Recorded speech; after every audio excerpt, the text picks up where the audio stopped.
Imagine someone who has done the unthinkable. Someone who, out of pure malice or calculated revenge, systematically destroyed an entire village, murdered dozens of innocent people, left families shattered in the dirt. Would you forgive them? Would society? More importantly, could they ever truly forgive themselves?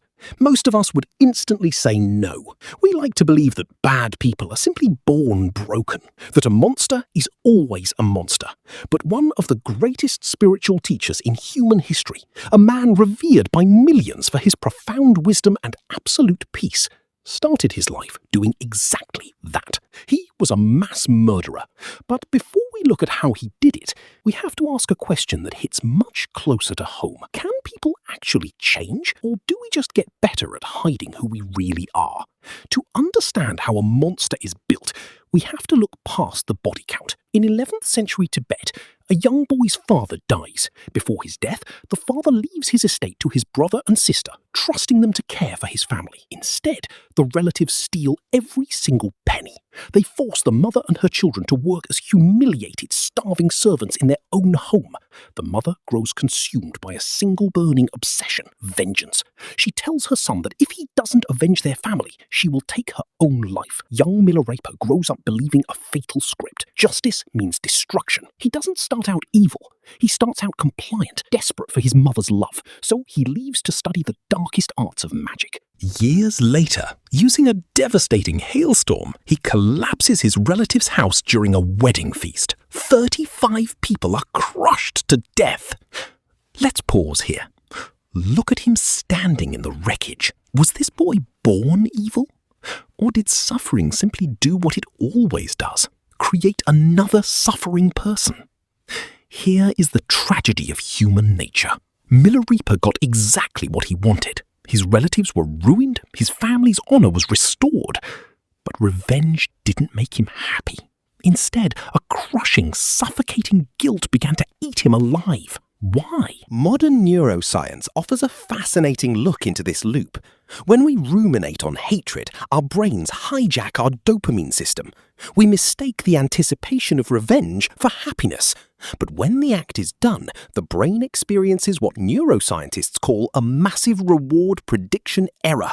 The high vanishes, leaving behind a spike in cortisol and chronic stress. Long before modern brain scans, ancient psychology already mapped this out. Hatred is a closed loop. Milarepa realized that by destroying his enemies, he had permanently locked himself inside his own internal hell. Desperate for a way out, Milarepa finds a legendary master named Marpa. Milarepa begs for spiritual teachings to cleanse his soul, but Marpa doesn't give him a mantra. He doesn't give him a book. He points to a mountain and tells him to build a giant stone tower with his bare hands. Milarepa carries the heavy rocks until his back is covered in bloody sores. He finishes the tower. Marpa walks over, looks at it, and says, "Demolish it. Put the rocks back where you found them." Milarepa does it. Marpa tells him to build another, then destroys that one too. This happens over and over. If you're watching this, you're probably thinking, this teacher is sadistic. This is just abuse. But Marpa wasn't punishing him. In modern behavioral psychology, true transformation requires breaking your identity-level habits. Milarepa's brain was hardwired to believe, I am a broken, irredeemable killer. By forcing him into a state of absolute repetitive absurdity, Marpa was exhausting Milarepa's ego.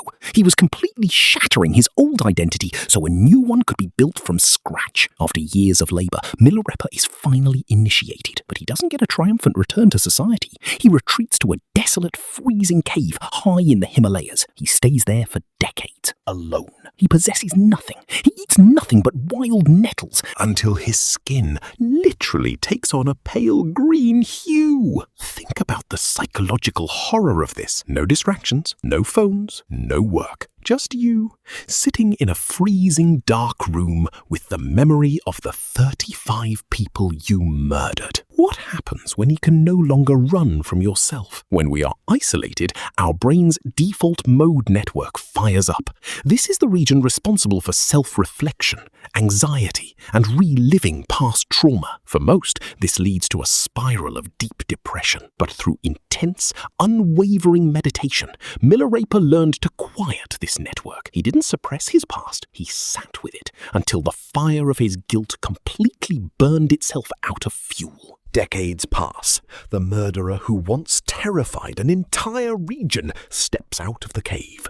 But he is no longer Milarepa the sorcerer. He is Milarepa the saint, the poet, the enlightened master. People travel from thousands of miles away just to hear him sing his songs of profound realization and compassion. The ultimate reversal was complete. But notice something vital. It wasn't magic. It didn't happen in a flash of divine light. It took decades of brutal, painful, psychological restructuring. Most historical accounts stop there, treating this like a neat story from a bygone era. But this video isn't actually about ancient Tibet. It's about you. Think about the stories you tell yourself every day. I'm just an anxious person. I have a bad temper. It's just who I am. I can't break this habit. We treat our flaws like a permanent life sentence. We mistake our past conditioning for our fixed identity. If a man who weaponized black magic and crushed 35 people to death can rewrite his own neural pathways and become a literal beast